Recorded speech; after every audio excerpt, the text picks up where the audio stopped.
Bapak, Ibu, saudara-saudara sekalian yang terkasih dalam Tuhan Yesus, kita patut menaikkan puji syukur ke hadapan hadirat Tuhan. Karena atas pimpinan dan penyertaan-Nya, kita diperkenankan untuk beribadah bersama pagi ini. Hari ini kita tidak beribadah di gedung kebaktian kita seperti biasa, tetapi kita masing-masing beribadah di rumah kita. Sehubungan dengan merebaknya pandemi COVID-19 di negeri kita, khususnya di Kota Kupang, sehingga memaksa kita untuk pada hari ini kita beribadah di rumah masing-masing. Rumah kita hari ini menjadi tempat ibadah kita, menjadi rumah doa kita bersama-sama. Oleh sebab itu, Bapak, Ibu, saudara-saudara sekalian, jemaat Tuhan yang terkasih, saya mengajak kita semua, mari kita berdoa untuk kita mendengarkan firman Tuhan. Kita berdoa. Ya Tuhan, Allah pencipta dan pemelihara kami, kami percaya bahwa segala sesuatu yang terjadi di tengah-tengah kehidupan kami, tidak ada satupun yang terjadi karena kebetulan. Semuanya terjadi dalam rancangan Tuhan, yang tentu bermaksud baik bagi kami semua. Di tengah-tengah merebaknya pandemi COVID-19 yang menghantam negeri kami, bahkan seluruh dunia, khususnya di kota kami, maka hari ini kami beribadah di rumah kami masing-masing. Berkati kami semua, berkati rumah kami yang menjadi tempat ibadah pada hari ini. Tibalah saatnya bagi kami anak-anak-Mu untuk mendengarkan firman Tuhan. Kami mohon Tuhan sanggupkan kami semua dengan kuasa Roh Kudus-Mu, agar firman-Mu yang kami baca, kami dengar dan kami renungkan pada pagi ini boleh menguatkan kami, mengarahkan kami, dan memantapkan kami dalam menjalani hidup tiap-tiap hari sebagai anak-anak Tuhan. Ampuni kiranya segala dosa dan salah kami, Bapa. Berfirmanlah kepada kami.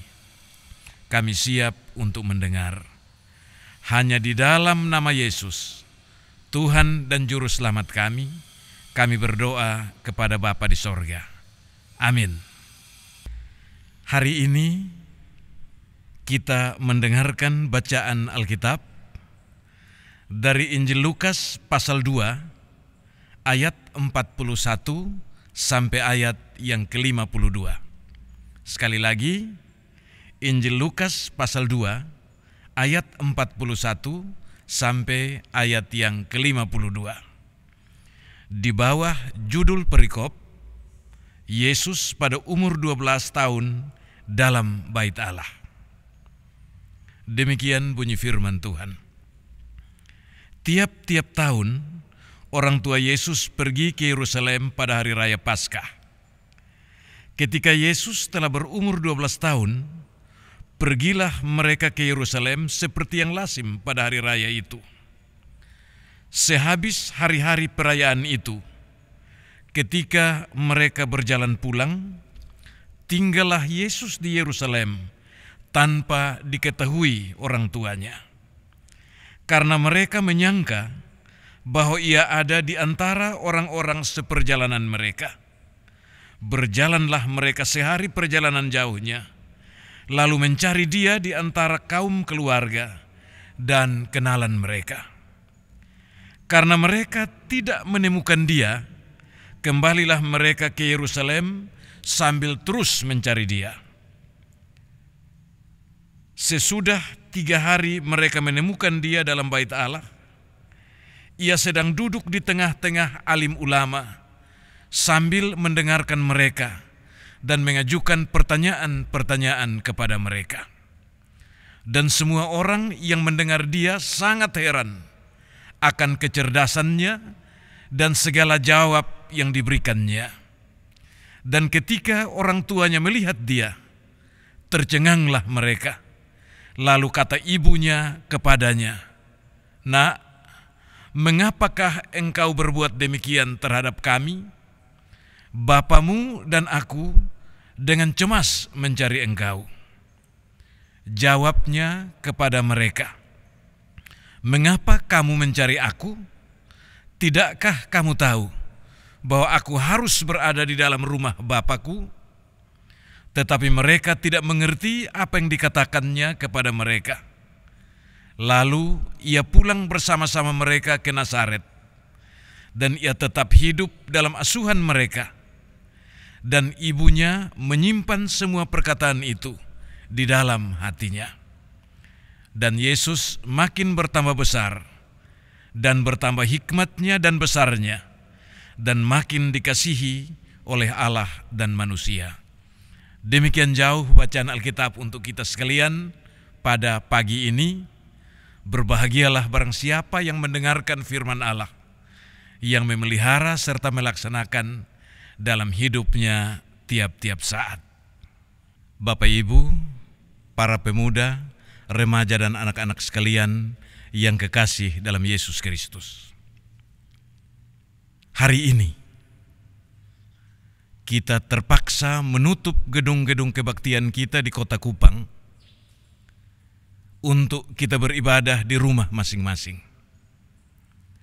Tindakan ini terpaksa diambil karena kita sedang berupaya untuk memutus mata rantai penyebaran virus corona yang beberapa hari terakhir ini berkembang sangat pesat, memangsa banyak sekali orang di negeri kita, termasuk di Kota Kupang. Karena itu, pimpinan gereja, juga pimpinan pemerintahan telah mengambil keputusan untuk kita semua menghentikan segala sesuatu yang berkaitan dengan kegiatan kumpul-kumpul yang melibatkan banyak orang, termasuk di dalamnya beribadah. Jadi tidak melarang ibadah, tetapi menggeser ibadah dari gedung kebaktian ke rumah masing-masing. Ini tidak salah, karena rumah kita pun harus kita jadikan sebagai rumah ibadah, sebagai rumah doa bagi setiap keluarga yang menghuni rumah itu. Kita belajar dari peristiwa menyebarnya virus corona. Kita diminta untuk berhikmat dengan baik. Sebab jika tidak, maka kita bisa saja menjebloskan diri kita sendiri untuk menjadi mangsa dari virus corona itu sendiri. Bapak Ibu, para pemuda, remaja, anak-anak sekalian yang kekasih. Hari ini dalam ibadah kita di rumah kita masing-masing,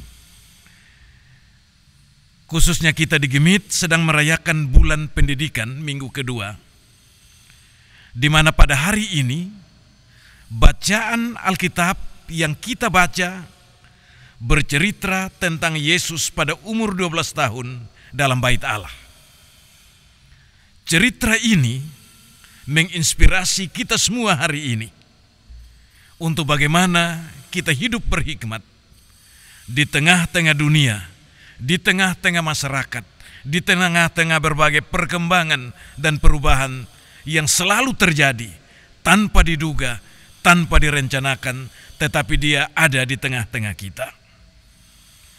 Bapak, Ibu, saudara-saudara sekalian, bacaan kita pada hari ini bercerita bahwa Yesus sebagai seorang anak Yahudi, anggota keluarga Maria dan Yusuf, oleh kedua orang tuanya dibawa ke Yerusalem untuk merayakan Paskah. Di kalangan orang-orang Yahudi, merayakan Paskah itu adalah sebuah kewajiban yang harus mereka laksanakan dengan sebaik-baiknya dan juga dengan sesungguh-sungguhnya. Melalui perayaan Paskah, mereka belajar untuk memahami dan juga untuk mengenal tindakan Allah membebaskan mereka dari Mesir, dari negeri perbudakan. Jadi merayakan Paskah adalah merayakan sekaligus memperingati peristiwa Allah membebaskan umatnya dari penindasan, dari nasib buruk ketika mereka berada di tanah Mesir. Semua umat Yahudi, orang Israel, umat Tuhan, wajib merayakan hari raya Paskah. Keluarga Maria dan Yusuf juga membawa Yesus ke Yerusalem untuk merayakan Paskah. Bapak, Ibu, saudara-saudara sekalian, para pemuda, remaja, dan anak-anak, kita lihat teladan yang diajarkan kepada kita sekarang melalui bacaan ini adalah Yesus sebagai anak dalam keluarga dibawa oleh orang tuanya untuk beribadah di bait Allah dan mengikut sertakan dia dalam perayaan-perayaan dan juga dalam ibadah-ibadah. Kita tahu bahwa di kalangan orang-orang Yahudi, pendidikan dalam keluarga adalah pendidikan dasar yang tidak boleh diabaikan. Jadi sekolah dasar bagi orang-orang Yahudi itu adalah dalam keluarga, dalam rumah tangga. Ketika mereka punya dasar yang kuat dalam keluarga, dalam rumah tangga, maka sangat dapat diharapkan bahwa mereka akan menjadi individu-individu yang mantap, yang kuat setelah mereka keluar dari rumah mereka. Dalam keluarga orang-orang Yahudi, anak-anak orang Yahudi itu punya kewajiban ada dua hal. Yang pertama, mereka wajib untuk membaca, mendalami, memahami kitab suci dengan baik. Itu tugas pertama, membaca, mendalami, memahami kitab suci dengan baik. Mereka tidak cuma diajak untuk menghafal ayat-ayat tertentu saja, tetapi mereka diwajibkan untuk membaca, mendalami, dan memahami kitab suci seluruhnya. Karena itu seorang anak Yahudi, ketika dia belajar di rumahnya, dia wajib untuk menjadikan membaca, mendalami, dan memahami Alkitab, kitab suci, sebagai hal yang paling utama. Itu yang pertama. Yang kedua, seorang anak Yahudi selain membaca Alkitab tadi, membaca kitab suci tadi, dia wajib untuk menguasai bahasa ibunya sendiri, bahasa Ibrani dalam hal ini. Dia wajib menguasai bahasa ibunya dengan baik, karena dengan dia menguasai bahasa ibunya dengan baik, maka dia dapat memahami segala nilai, segala ajaran yang terjadi dalam kehidupan mereka sebagai bangsa, sebagai umat, dan juga sebagai keluarga. Jadi dua hal, belajar agama, kitab suci, dan yang kedua, belajar bahasa. Nah, karena tugas mereka adalah itu, maka para orang tua punya tugas adalah menjadi guru yang baik bagi semua anak-anak dalam keluarga. Itu tugas para orang tua. Menjadi guru agama yang baik untuk mendampingi, membimbing anak-anaknya membaca, mengkaji, dan memahami kitab suci dengan baik. Karena itu tampilan seorang orang tua dalam keluarga-keluarga Yahudi adalah sebagai guru agama, bahkan pekabar Injil, pemberita kehendak Tuhan kepada anak-anaknya. Itu tugas yang paling penting. Tidak cuma itu, dia juga menjadi penutur sejarah, pencerita kepada anak-anaknya, di mana dia bercerita tentang tindakan-tindakan Allah, perbuatan-perbuatan Tuhan yang selalu terjadi dalam kehidupan umatnya tiap-tiap saat. Jadi para orang tua menjadi pencerita tentang tindakan Allah, perbuatan-perbuatan Allah bagi anak-anaknya. Selain dua hal tadi,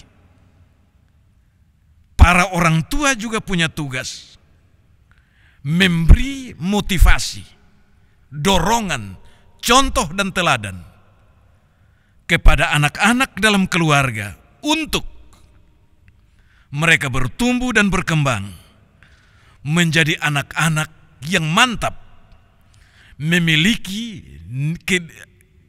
kualitas keagamaan yang baik, jiwa, moral, akhlak yang baik, dan juga bermental yang baik. Sebab dengan demikian mereka dapat menjalani kehidupan selanjutnya sekalipun ada banyak tantangan di sekitar mereka. Bapak Ibu, para pemuda, remaja dan anak-anak sekalian, hari ini orang-orang Yahudi dengan tradisi belajar sebagaimana digambarkan tadi merupakan salah satu bangsa yang dikategorikan paling cerdas di muka bumi ini. Jumlah mereka yang tinggal di negeri mereka hari ini sekitar 10 juta orang. Bandingkan Indonesia 200 juta lebih, mereka cuma 10 juta. Tetapi banyak penemuan-penemuan yang sangat penting di dunia ini dalam berbagai bidang kehidupan justru ditemukan oleh orang-orang Yahudi. Hari ini kita semua menikmati apa yang disebut Facebook. Kita semua mencari informasi dari Google. Kita semua menggunakan komputer. Itu semua hasil penemuan orang-orang Yahudi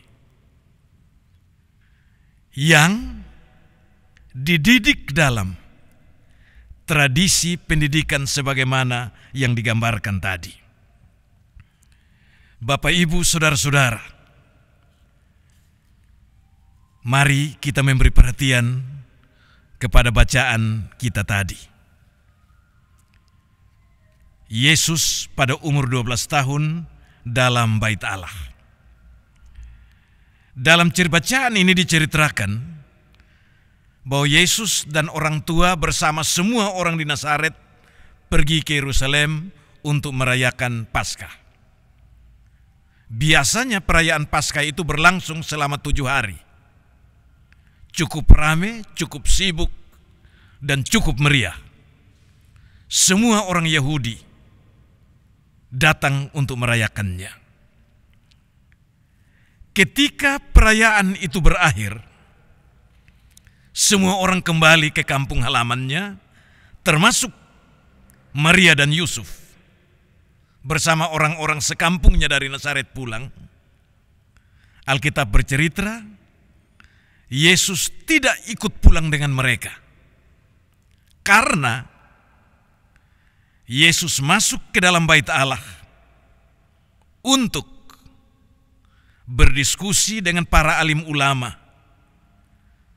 para pimpinan agama yang ada di Yerusalem. Alkitab mencatat, semua orang heran akan kecerdasan Yesus, akan kecerdasannya bertanya, dan juga kecerdasannya menjawab pertanyaan-pertanyaan. Bisa dibayangkan, anak umur 12 tahun sudah membuat banyak orang heran karena kecerdasannya. Memang kita bisa katakan Yesus anak Allah, tidak salah. Tetapi sebagai anak Allah, ia juga menjadi manusia dan hidup di tengah-tengah manusia.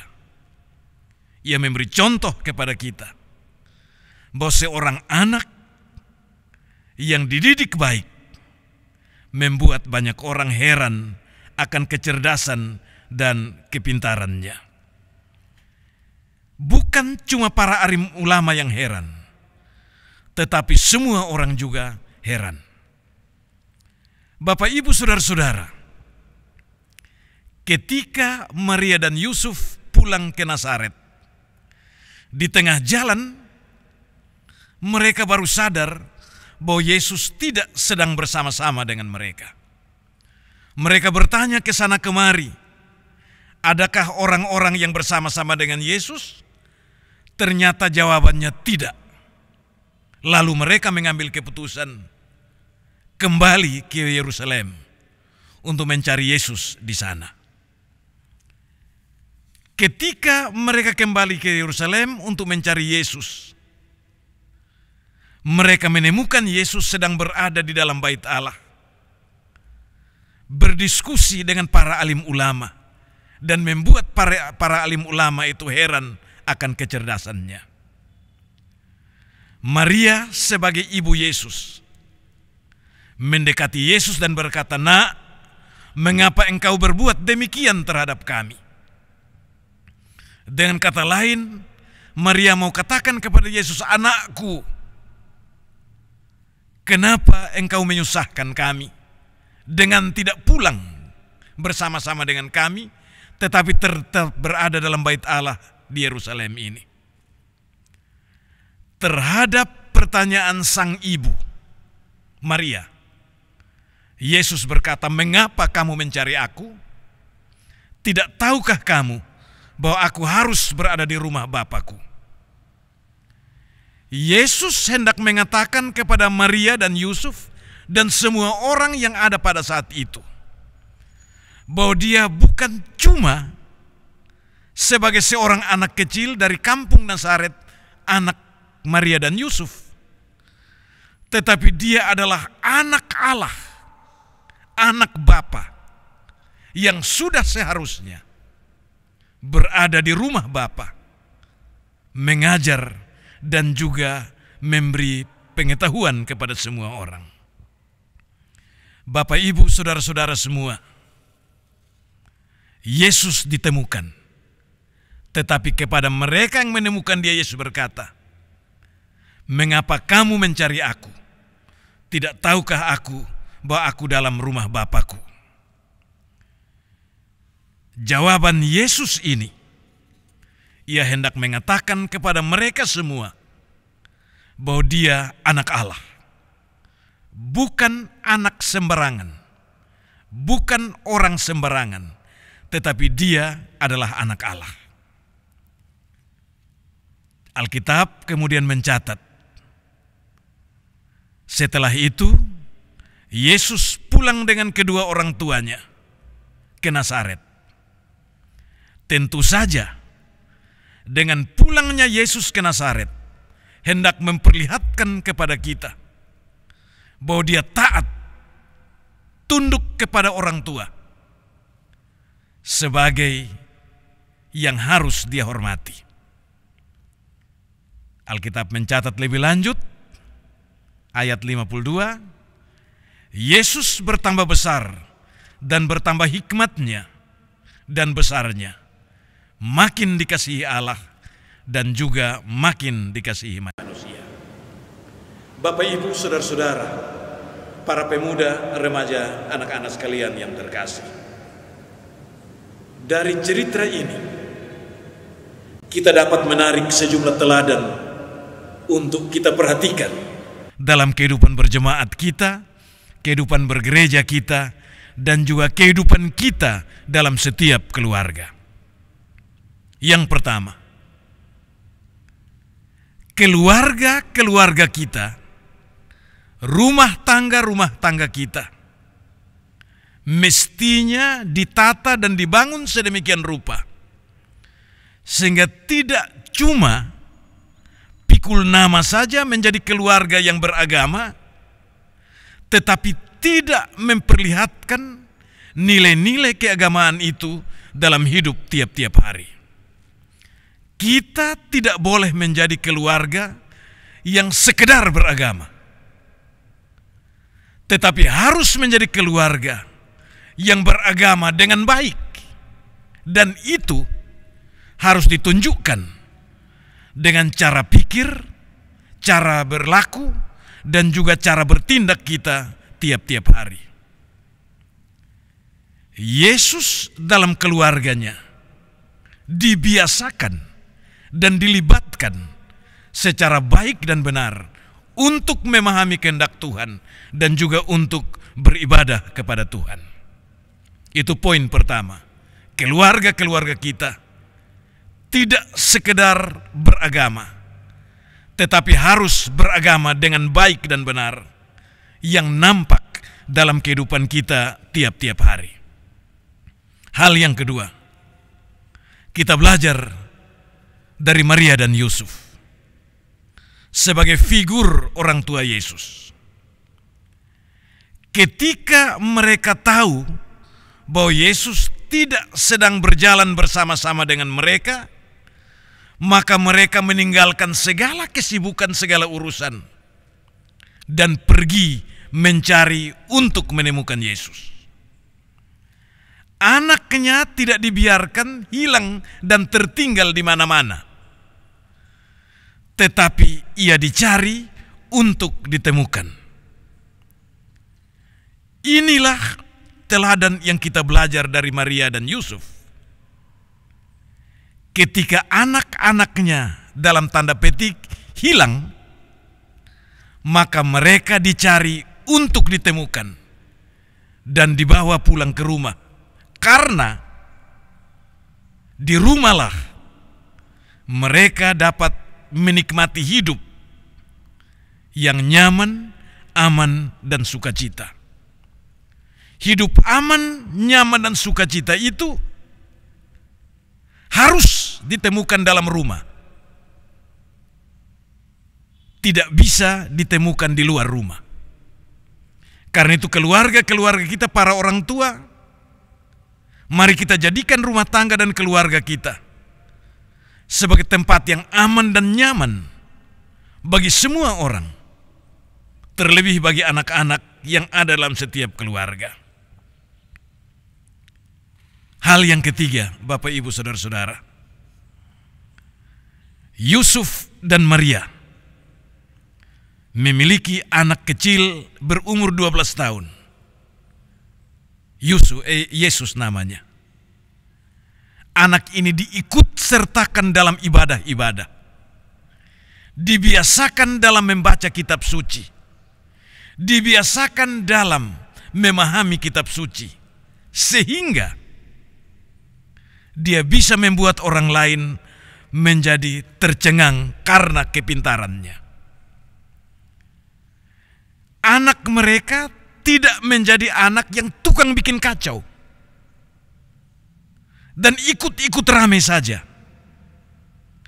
Tetapi ia seorang yang membuat orang takjub karena kecerdasannya dan karena kebolehannya. Bapak, Ibu, Saudara-saudara, bagaimana dengan kehidupan kita selanjutnya? Kita sedang berhadapan dengan banyak-banyak perubahan. Banyak nilai-nilai baru, budaya-budaya baru, kecenderungan-kecenderungan baru yang sedang berkembang di sekitar kita.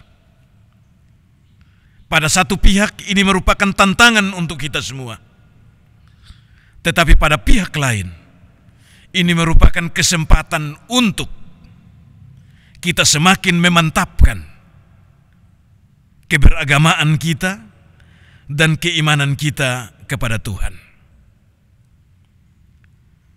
Virus corona yang semakin merebak ini, pada satu pihak merupakan tantangan untuk kita semua. Tetapi pada pihak lain, merupakan kesempatan untuk kita juga. kesempatan untuk hidup sehat, kesempatan berperilaku sehat, dan juga kesempatan untuk semakin tekun berharap pada Tuhan. Kita tidak bisa berbuat lain selain melakukan hal-hal itu. Kemarin ada orang yang datang ke saya dan bertanya begini, Pak Pendeta, kenapa pasar tidak ditutup tapi gereja ditutup? Terus saya tanya, lu mau apa? Kalau pasar tidak ditutup, sebaiknya gereja juga tidak ditutup. Kepada dia saya katakan, pasar dengan gereja itu berbeda. Karena itu jangan bikin gereja sama dengan pasar, atau sebaliknya pasar sama dengan gereja. Gereja ditutup sementara untuk kita beribadah di rumah kita masing-masing, itu tidak salah. Karena rumah kita pun adalah tempat ibadah untuk kita anggota-anggota dalam keluarga ini. Jadi tidak salah kita menutup gedung kebaktian kita dan kita beribadah di rumah masing-masing. Tapi bayangkan kalau pasar yang ditutup. Kalau pasar yang ditutup dan tidak ada transaksi jual beli di sana, termasuk jual beli makanan pokok, kebutuhan-kebutuhan pokok, maka kita bisa saja bukan mati karena virus corona, tapi kita mati karena lapar. Kita mati karena tidak tercukupi kebutuhan-kebutuhan pokok. Tetapi ingat, yang pergi ke pasar harus pergi sebagai orang-orang berhikmat. Taatilah protokol kesehatan ketika Anda pergi ke pasar. Dengan berbuat demikian, maka kita sedang menggunakan hikmat yang ada pada kita untuk menghadapi tantangan yang sedang terjadi ini sebagai sebuah kesempatan untuk hidup secara baru. Bapak Ibu, para pemuda, remaja dan anak-anak sekalian, Yesus sudah menjadi teladan untuk kita semua. Ia belajar, ia bergaul, ia terlibat dalam ibadah, ia taat kepada orang tua, dan juga ia taat pada perintah Tuhan. Semuanya itu menjadi teladan untuk kita semua. Mengakhiri khotbah pagi ini, kepada kita semua dari mimbar ini saya ingin menyerukan, marilah kita tingkatkan semangat kita sebagai orang-orang beriman yang harus kita nyatakan dalam ibadah kita, dalam doa-doa kita kepada Tuhan. Pada saat yang sama, kita juga bersama-sama saling topang menopang dalam semangat saling mengasihi untuk mengatasi, menghadapi ancaman virus corona ini. Mintalah pertolongan Tuhan dan hiduplah dalam kehendak Tuhan. Dengan demikian, kita percaya Tuhan pasti menolong dan menyertai kita. Minggu depan, kita semua masih tetap beribadah di rumah kita masing-masing. Marilah kita pastikan bahwa semua anggota keluarga ikut serta dalam ibadah di rumah masing-masing. Para orang tua, para kakak, mari kita mengajak semua anggota keluarga untuk kita manfaatkan momentum 2 minggu ini, beribadah di rumah kita masing-masing. Jadilah orang-orang berhikmat di tengah-tengah menghadapi berbagai tantangan dan persoalan hidup ini. Percayalah, Tuhan pasti menyertai kita. Amin. Mari kita semua satu hati, kita bertemu Tuhan dalam doa. Mari kita berdoa. Ya Tuhan, Engkaulah pencipta dan pemelihara, juga penyelamat kami dari kekal sampai kekal. Kami menaikkan puji syukur ke hadapan hadirat-Mu atas segala berkat, pimpinan dan penyertaan, juga keselamatan yang Bapa berikan kepada kami semua. Kami bersyukur kepadamu Bapa, karena pada pagi ini kami diperkenankan untuk beribadah, memuliakan nama-Mu, dan juga mendengarkan firman kebenaran-Mu. Bapa, berkati kami anak-anak-Mu sekalian, supaya dengan berkat Tuhan yang Bapa berikan kepada kami terus menjalani hidup ini. Sekalipun ada banyak tantangan yang harus kami hadapi, kami percaya akan janji Tuhan, bahwa Tuhan tidak akan meninggalkan kami, tetapi selalu menjaga dan melindungi, membela dan menyertai kami. Ya Allah Bapa di surga, berkatilah kami umat-Mu. Berkatilah kami yang sedang berhadapan dengan berbagai-bagai persoalan, secara khusus merebaknya pandemi COVID-19. Ya Tuhan, Engkau adalah pemilik kehidupan kami. Kami datang dan berserah diri ke dalam tangan-Mu. Seraya kami mohon, Tuhan menjaga dan melindungi kami. Bapa di surga, kami berdoa untuk setiap keluarga, rumah tangga, yang hari ini menjadikan rumah mereka sebagai tempat beribadah.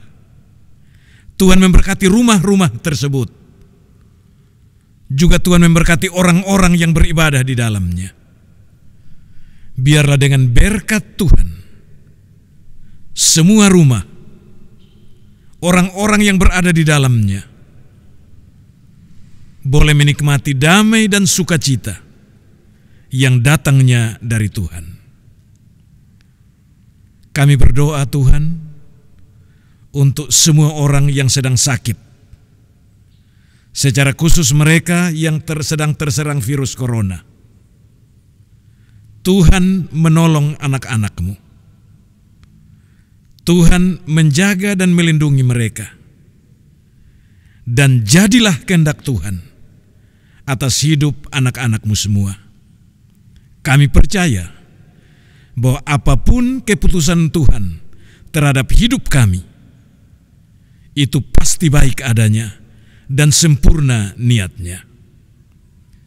Bapa di surga, pemberitaan Injil yang terjadi hari ini di mana-mana tempat, khususnya di lingkungan di mana kami berada, kami mohon Tuhan memberkati dan Tuhan menopang senantiasa. Kami mendoakan para pemimpin kami. Tuhan, tolonglah mereka semua dalam menjalankan tugas-tugas kepemimpinan mereka. Biarlah dengan pertolongan Tuhan, para pemimpin kami dapat menjalankan tugasnya dengan sebaik-baiknya. Dan dengan demikian, nama Tuhan dipuji dan dipermuliakan. Kami akan memasuki minggu yang baru dengan segala aktivitas kami di dalamnya. Ya Tuhan, sertai kami semua. Jangan tinggalkan kami. Lindungi kami, dan biarlah di dalam tangan kasih Tuhan kami semua terpelihara dengan baik.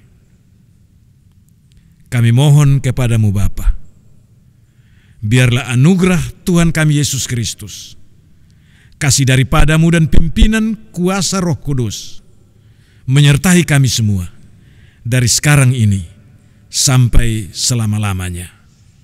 Amin.